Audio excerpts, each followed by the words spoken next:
Greetings gastronauts, this is KeefCooks, I'm Keef, and today I'm going to show you how to do a really wonderful sort of picnic summer thing, Quiche Lorraine.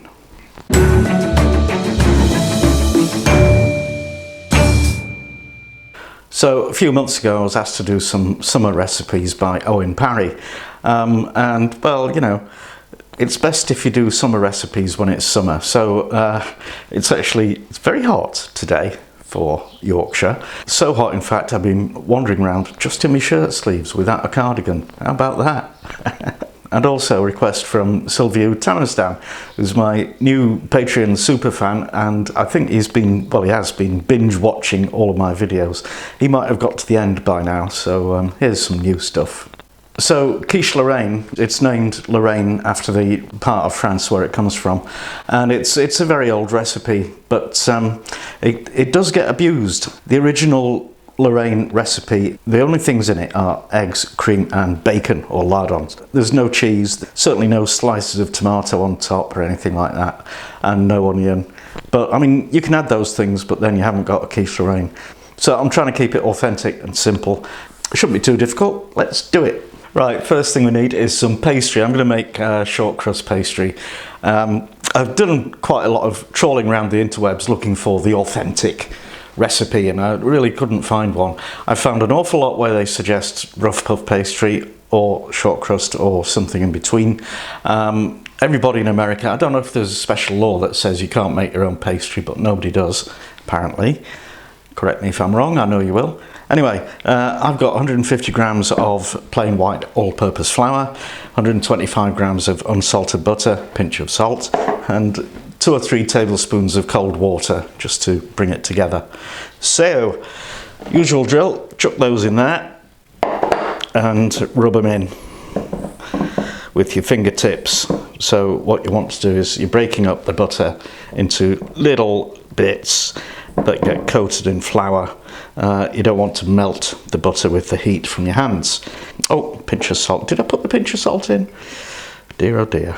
So keep rubbing that in until it looks like fine breadcrumbs. Okay, here's our crummy flour butter mix, and I'm just going to add a splash of cold water and stir that. You want to be really careful not to add too much water because you can't take it out once you've done that. You just need enough to bring it together into a dough. That might be a smidgenette too much. Just splash a bit more flour on that and just squidge it together into a ball, and I'll wrap that in plastic film and stick it in the fridge to rest for half an hour. Right, pastry's rested for half an hour, and I've got the oven preheating to 180 degrees Celsius because it's fan convection oven, or 200 if it isn't. And you just want to roll your pastry out into a nice circle to fit your tin. This is 23 centimetre 9-inch tin with removable bottom, and it's more or less brand new, so for once I'm going to trust the non-stick coating and not butter it. So basically what we're going to do is blind bake the pastry case, which means, you know, pre-cook it, because the filling itself won't take anything like as long to cook as the pastry. Okay, I think that should be okay. There we go. Press your pastry down into the edges. Now you just want to stab the bottom with a fork, because that'll stop it puffing up. Then line it with greaseproof paper and fill it with baking beans, dried beans, rice, whatever you use. You've seen this rice before, I always use it. And that wants to go in the oven for about half an hour.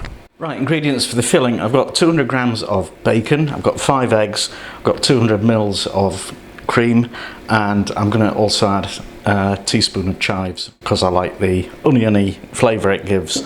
The cream, this is double cream, heavy cream. You could also mix about 50% milk in there if you wanted. The bacon, any kind of bacon you want, but you need to cut the fat off and the rind off.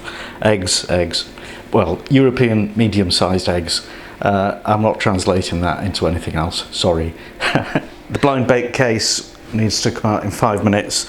I need to get these fried a little bit So I just got a bit of oil in the frying pan on medium heat, and I'm just going to whiz these round for maybe about 5 minutes just to get them a little bit coloured but not sort of brown and crispy. So here's the blind bake base, and I'm just going to take out the baking rice and trim off the rim. Oops. Now I've got some egg wash, which is beaten egg with a bit of milk in it, and I'm just going to paint the whole inside and the rim with this, and then we'll pop it back in the oven for another 10 minutes to finish off baking.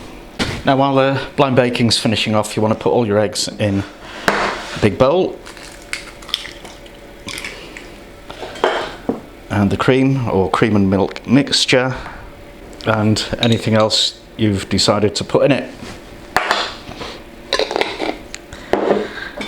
and just whisk it all together. Right, pastry case, bacon. I'm going to put half the bacon in on the bottom, spread that around, and then add the filling. I'll put the rest of that in when this is in the oven, because otherwise I'm going to spill it. And the rest of the bacon. The idea of doing this is that the bacon should just gradually sink through the mix and remain suspended and not all collect on the bottom. I don't have much faith in that theory. Anyway, this goes in for 20 minutes, and the custard, this stuff, should be set but a bit wobbly. Well, look at that. It seems pretty good to me. Let's see if we got any wobble. Can't tell. But I'm sure it'll be wonderful. We have to leave it for about 15 minutes to cool down, and then, you know, then we can eat it. Okay, it's cooled down a bit, I think, yeah. So let's, hey, woo. That's kind of weird. Oh, that looks like the filling has spilled over the pastry case, which is not the greatest thing, but never mind. So, it smells terrific. Looks pretty good too.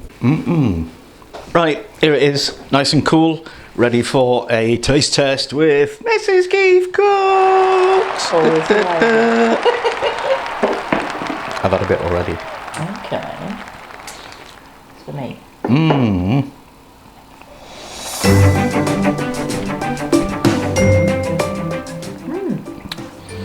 Bacon's a bit salty.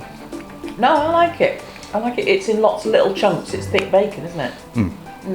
I like it. It's little chunks, so it's sort of sprinkled through. Okay. I was just going to ask what that herb is. Chives. Clives. Not Clive. No.